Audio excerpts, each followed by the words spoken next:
asked him to do the impossible. Pertama sekali Yesus meminta orang ini untuk melakukan sesuatu yang sangat mustahil buat dia. Jesus asked this man to do what he has not been able to do for 38 years. Rise, take up your mat and walk. Yesus menanyakan, meminta orang ini untuk melakukan sesuatu yang dia tidak pernah lakukan selama 38 tahun. Tidak pernah. Kita perhatikan di ayat 8, Yesus katakan apa? Bangunlah, angkatlah tilangmu dan berjalannya. 38 tahun dia tidak pernah melakukan ini, dan ini mustahil buat dia. Was this possible to this man?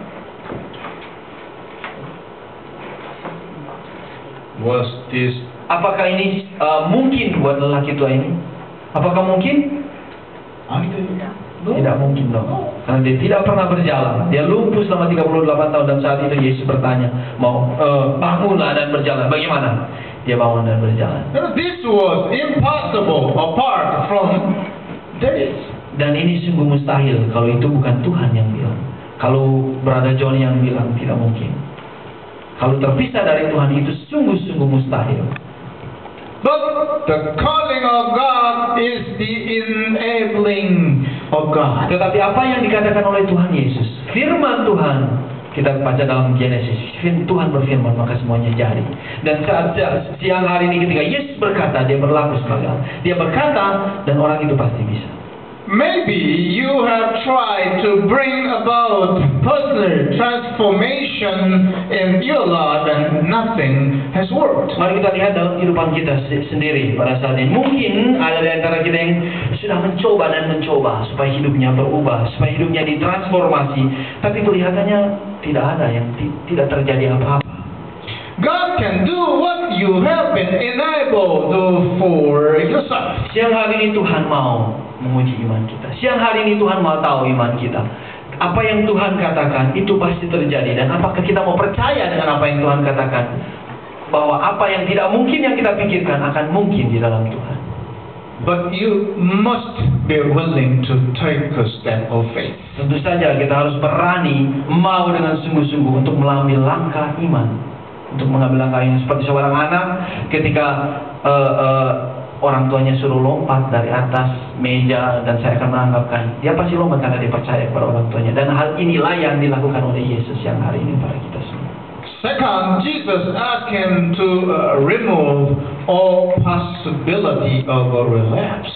Dan yang kedua, pertama Yesus meminta dia untuk melakukan sesuatu yang tidak pernah dia lakukan selama 38 tahun. Dan yang kedua, Yesus meminta dia untuk menghilangkan pikiran dari dalam pikiran semua kemungkinan-kemungkinan yang membuat dia bisa kambuh kembali. Maksudnya berpikir bahwa dia tidak mungkin bisa. Kalau saya sudah berjalan pasti saya bisa lupa lagi. Yesus minta dia untuk tidak memikirkan hal itu. Jesus does not tell to this man, leave your mat at that place. Try working for a while, and if it does not work out, then go back to his bed, your bag again. Perhatikan di ayat 8, Yesus bilang, angkatlah tilangmu. Angkatlah tilangmu. Yesus tidak berkata bahwa tinggalkan tempat tidurmu di situ dan cobalah berjalan. Mungkin bisa jalan dan mungkin tidak. Dan kalau tidak bisa kau baring lagi di tempat tidurmu. Tidak, Yesus tidak berkata, tapi Yesus bilang, angkat tilangmu. Pasti. The implication was, you are not coming back there any more.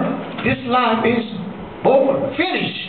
Implikasinya adalah I have transformed you. Apa yang terjadi adalah bahwa Yesus berkata supaya Yesus bilang begini, jalan dan jangan kembali ke sini lagi. Jalan dan kembali ke sini lagi. Hidupmu yang lama sudah selesai, engkau sudah diubahkan.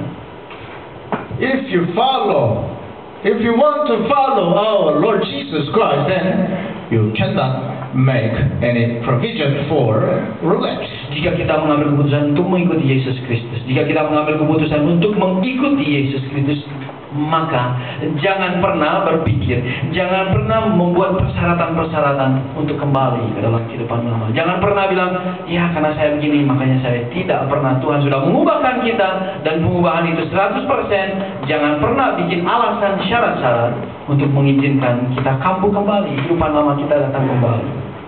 Third, Jesus expected continued success.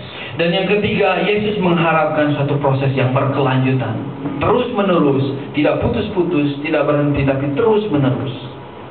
Jesus did not tell this man to take a step or two.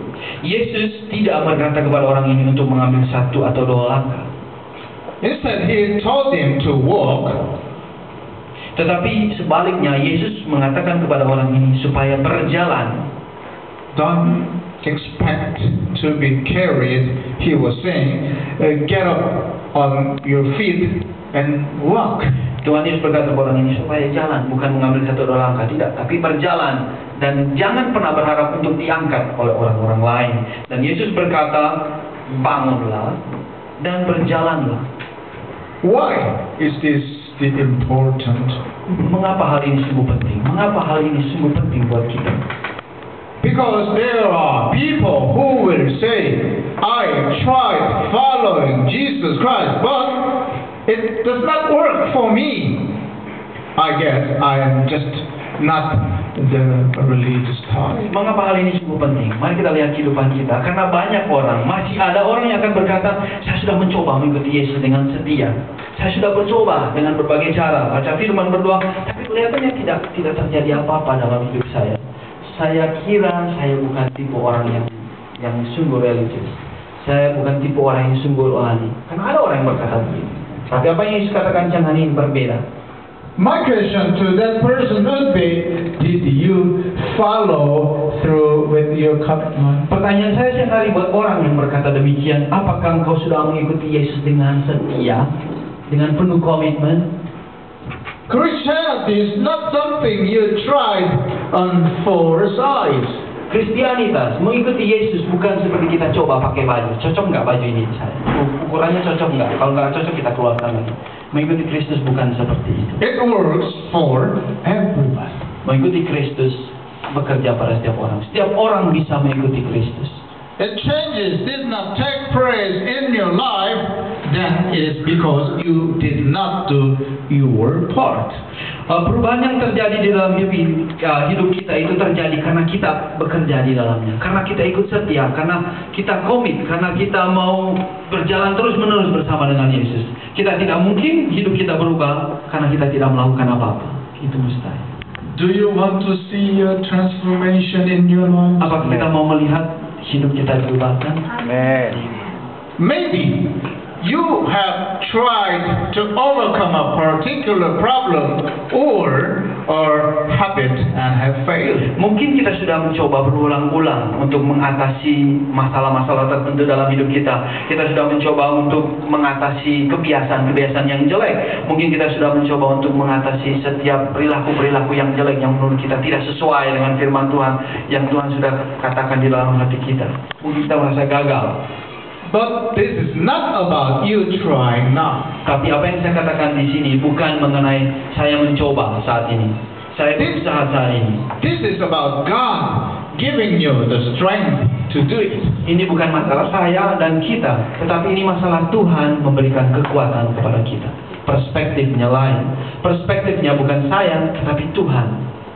In Matthew chapter 19 verse 26 says, Jesus said, with God all things are possible. Dalam Injil Matius bab 19 ayat 26, Yesus berkata, dalam Tuhan tidak ada yang mustahil. Amin. With God all things are possible. Di dalam Tuhan semuanya mungkin.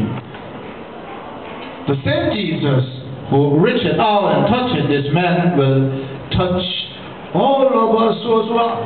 Yesus Tuhan yang siang hari ini sudah menjamah orang tua ini dengan luar biasa. Siang hari ini juga dia menjamah kita. Dia melihat iman kita, dia melihat keinginan kita, kerinduan kita untuk diubahkan oleh Tuhan terus menerus. Dan Yesus yang sama itu saat ini sama berada di sini dan menanyakan hal yang sama kepada kita semua. The same Jesus who claimed to be equal with God, who died on the cross for the sins of the world and rose again from the dead, is alive and still changing lives. Tuhan Yesus yang yang mengatakan dirinya Tuhan. Tuhan Yesus yang adalah Tuhan yang sudah mati di kayu salib untuk setiap dosa-dosa kita, untuk dosa dunia. Tuhan Yesus yang sudah mengubahkan Petrus, Tuhan Yesus yang sudah mengubahkan Paulus, Tuhan Yesus yang sudah mengubahkan hidup sekian banyak orang. Siang hari ini datang kembali di sini dan menawarkan hal yang sama kepada kita semua. Supaya apa? Supaya rencana Tuhan yang mulia, bagus, indah itu juga kita lihat, juga kita alami. He is ready to get rid of yours. Dan Dia selalu siap. Tuhan selalu siap untuk mengubah kita. Kita minta, Dia selalu siap untuk mengubah hidup kita. Tinggal sekarang kita. Maukah kita? Maukah saya meninggalkan kehidupan lama? Maukah saya untuk terus-menerus mengikuti Tuhan tanpa hentinya, tanpa bergantung pada situasi, kondisi, teman, dan lain sebagainya, dan terus-menerus ikut Tuhan?